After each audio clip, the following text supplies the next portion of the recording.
Bonjour, je vous présente un tarot que je viens de recevoir.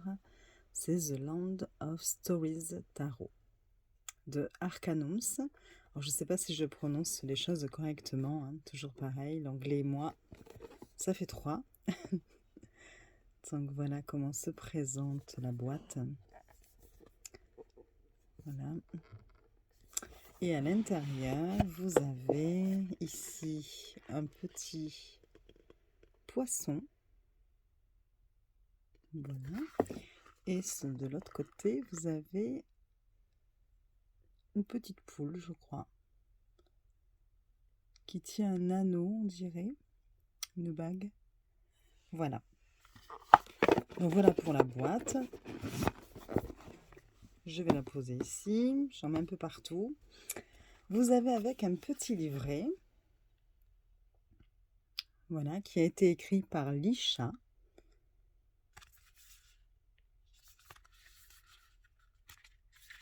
Donc c'est le tarot, ça s'appelle Le Pays des Histoires en français. Donc là, il est en deux langues. Je crois que c'est du thaïlandais ou du chinois. Je suis désolée, hein, je ne sais pas faire la distinction. Donc voilà, et après vous l'avez en anglais. Donc d'abord une petite introduction, puis comment lire, la structure du tarot, l'interprétation des cartes renversées. Puis vous avez les tirages, donc tirage à une carte, tirage à 3 cartes, et enfin un tirage à 9 cartes. Ensuite, vous entrez directement dans l'interprétation des cartes. Donc pour les arcanes majeures, en fait ce qu'on vous dit, alors derrière la boîte, ce qu'il y avait d'écrit, je l'ai traduit. Bon, il n'y avait pas grand-chose, hein, vous avez juste quelques lignes là, vous voyez, en anglais. Donc cela vous dit, les cartes majeures contiennent des contes de fées, des coutumes folkloriques, des mythes et d'autres histoires recueillies dans le monde entier. Les cartes d'arcanes mineures sont élaborées avec des traits innocents de contes de fées. Vous y trouverez votre propre monde de contes de fées. Voilà. Voilà ce qu'il y avait décrit sur la boîte. Et donc, dans l'interprétation des cartes, vous avez juste donc la référence au conte. On vous dit de quel conte il s'agit. Puis ensuite, vous avez quelques lignes. Et ensuite, on vous donne les mots-clés pour la carte à l'endroit et les mots-clés pour la carte renversée. Voilà, vous avez la même chose pour les arcanes mineurs, sauf que là, ce n'est pas, chaque carte n'est pas spécifique à un conte, ne fait pas référence à un conte en particulier, mais plutôt avec les couleurs, par les illustrations, les images, vont vous rappeler peut-être certains contes qui vous auront parlé à vous tout particulièrement. Je vais y arriver, je bafouille. Donc voilà. Donc nous allons passer aux cartes. Hop là. Donc les cartes se présentent comme ceci. Ça c'est le dos qui est très joli, hein. Vous voyez, vous avez les petits points roses qui sont, alors non pas en relief, mais je ne sais pas comment on dit, mais en fait vous les voyez, voilà, ils ressortent. C'est un rose un petit peu métallisé. Voilà. La carte est très solide. Et la taille, c'est la même qu'un tarot classique. Exactement la même hauteur et la même largeur. Voilà. Alors, nous allons passer aux illustrations de chaque carte. Donc, comme nous l'avons vu, les arcanes majeures font référence à un conte en particulier pour chaque carte. Donc là, vous reconnaîtrez assez facilement Alice au Pays des Merveilles pour le fou.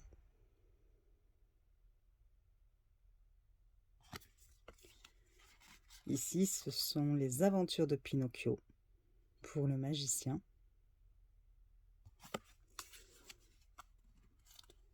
La fille sage du paysan pour la grande prêtresse.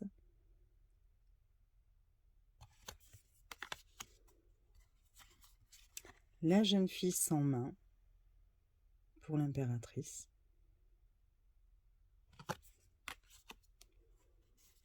Le roi de la montagne d'or pour l'empereur.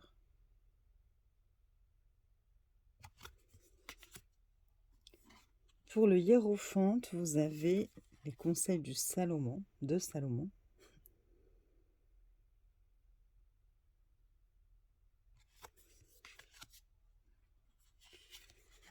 Les amoureux avec la petite sirène. Dont j'ai vu le film tout récemment. Le chariot, c'est Hansel et Gretel ici.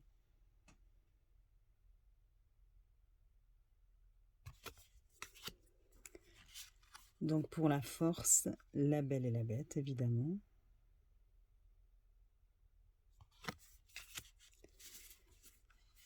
Pour l'ermite, nous avons Aladdin et sa lampe enchantée.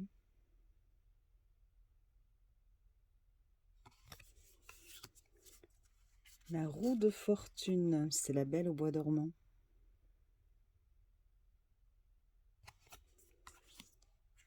Pour la justice, nous avons le petit chaperon rouge.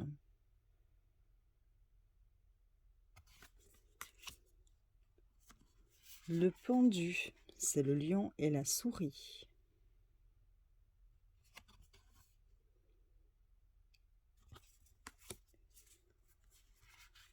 Pour la mort, c'est la petite fille aux allumettes.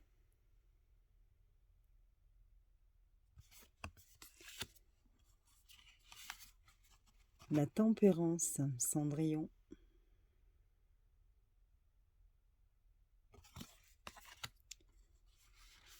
Le diable, donc là c'est Tamano no Mae. Donc c'est une légende japonaise du renard à 9 queues.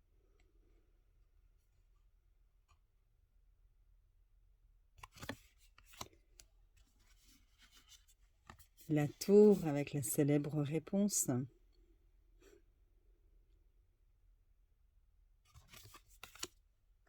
J'ai un cheveu accroché à ma main.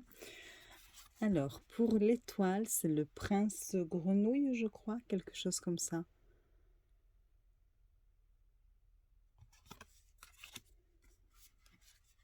La lune, c'est la princesse Kayuga, ou Kaguya. Kaguya, peut-être, je ne sais pas comment ça se prononce. Je pense que c'est japonais aussi. Hein. Pour le soleil, c'est Poussette.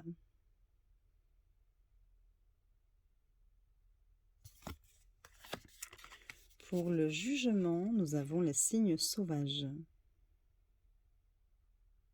Très joli conte. Et enfin, pour le monde, nous avons la légende du serpent blanc.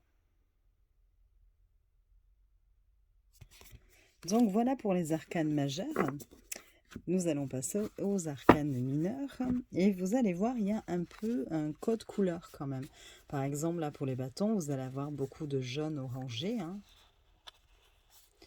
Et puis pour les coupes, ce sera plutôt du rose. Pour les épées, il y aura plutôt le bleu.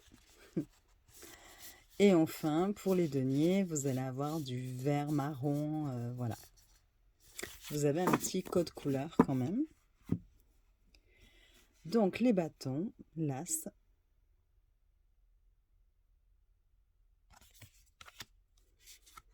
Le 2.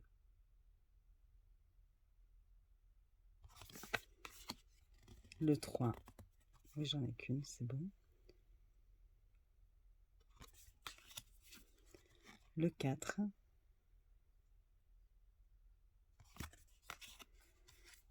Le 5. Ça suit le Rider-Waite-Smith. Hein. Le 6. Et même quelqu'un qui débute dans le tarot, dans l'apprentissage du tarot, peut quand même arriver à reconnaître les significations grâce aux illustrations. Le 7 de bâton.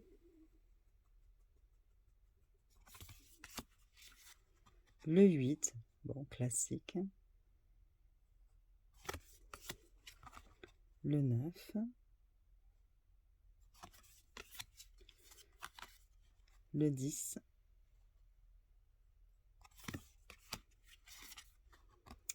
le valet, le cavalier, la reine et le roi. Nous passons aux coupes. Donc là, on change totalement de couleur. Nous avons l'as de coupe,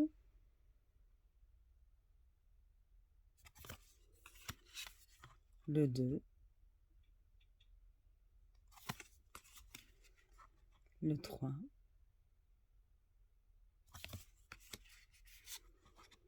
quatre,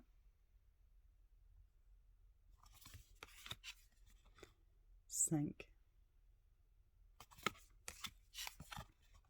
6,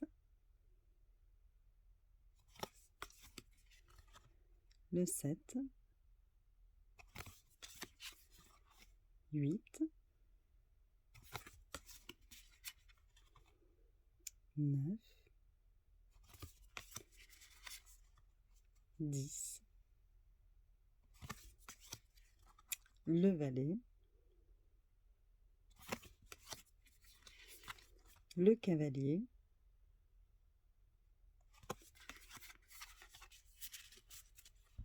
la reine et le roi. Les épées, donc l'as, le 2 d'épée,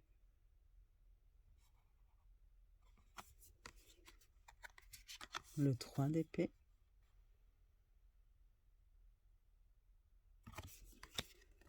le 4 d'épée,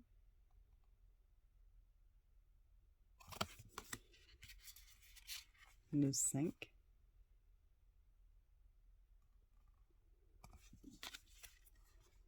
le 6, 7,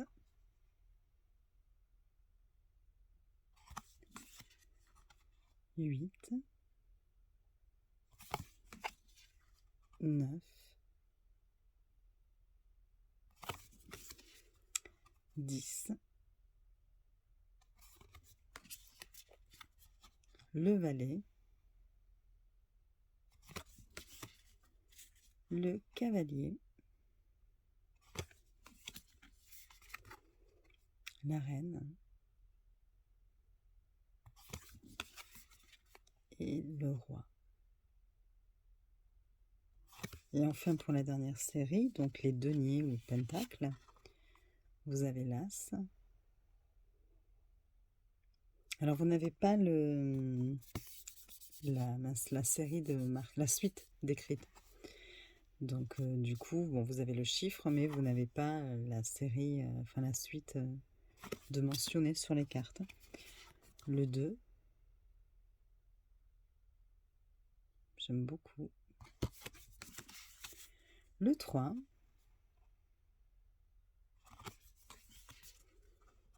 le 4, 5,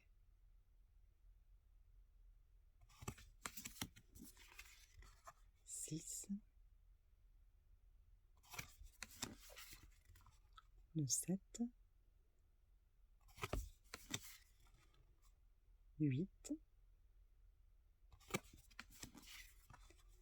9, 10,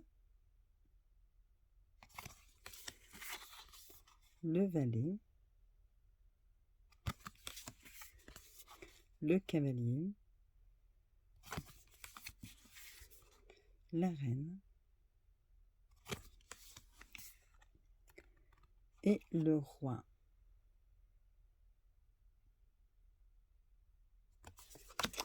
Donc voilà pour les cartes.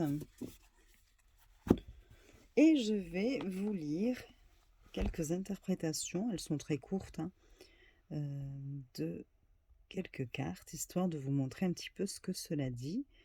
Donc par exemple, pour les arcanes majeures, le diable. donc qui fait référence au conte Tamamo no Mae. Donc cela dit, le diable vient de l'ego incontrôlable qui préfère se livrer à la beauté illusoire, aspirer à des choses inutiles, échapper à la cruauté des faits, plutôt que de sortir du monde pourri. Bon, je suis désolée, hein, c'est la traduction. Tamamo no Mae a utilisé tous les moyens pour son ambition et son entêtement et s'est transformé en une terrible pierre meurtrière jusqu'à sa mort. Voilà pour le diable. Vous avez ensuite, par exemple, pour la tour. Donc, c'est le conte réponse. La tour montre un changement soudain. Immergé dans votre propre monde pendant longtemps, lorsque tout ce en quoi vous croyez est détruit et renversé, vous retrouverez la liberté d'une manière particulière. La princesse aux cheveux longs a fui la tour et a trouvé le monde si vaste et si beau. Donc les cartes à l'endroit, cela vous dit changement, accident, effondrement de la vision du monde, emprisonnement. Et à l'envers, retard, fuite, dépression. Ensuite, nous allons regarder pour une ou deux cartes des arcanes mineures. Donc le 3 de coupe, apprenez à accepter différentes personnalités et soyez honnête avec des personnes partageant les mêmes idées. C'est un moment pour la fête. Donc à l'endroit, fête, se faire des amis, se rassembler, amitié, partage. Et à l'envers, coopération entravée, plaisir excessif, commérage, isolement. Et si l'on prend, admettons, le 6 de coupe, retrouvez l'énergie simple et pure de l'enfant et ne laissez pas votre cœur intérieur se remplir de dépression et de chagrin dans la vie.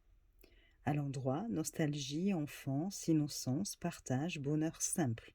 À l'envers, souvenir enfantin, douloureux, perte de l'innocence. Voilà, c'était pour vous montrer un petit peu ce que disait le livret, même s'il n'y a pas grand-chose. Voilà. Je vous souhaite donc une bonne journée, je vous dis à très vite et je vous fais des bisous.